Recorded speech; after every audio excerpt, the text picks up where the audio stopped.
South Wales Premier has ramped up his attacks on Sydney neo-Nazis, giving police the green light to forcibly remove their hoods and masks to shame them in front of their families and friends and colleagues.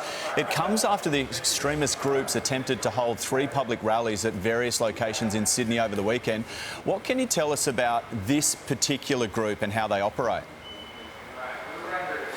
Look, this particular group, like so many far-right groups, has learnt from the COVID experience and has looked and taken great inspiration from the anger that we're seeing in places like America and parts of Europe.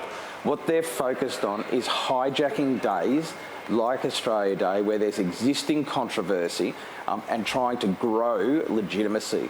But to be clear, and you just said it yourself, if these people really believe so strongly in their beliefs and believe that they were right, they wouldn't be wearing masks as they're protesting.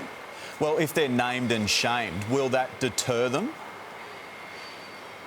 Look, I think it will deter some members. I think regardless, there is a small subset within these groups who are incredibly radicalised in terms of extremist beliefs about white supremacy.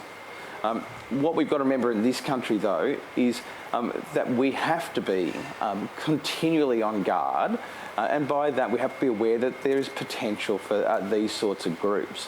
What we have here, though, unlike many countries in the world, is compulsory voting. We have strong institutions like the AFP and ASIO who are all there to combat these sorts of groups.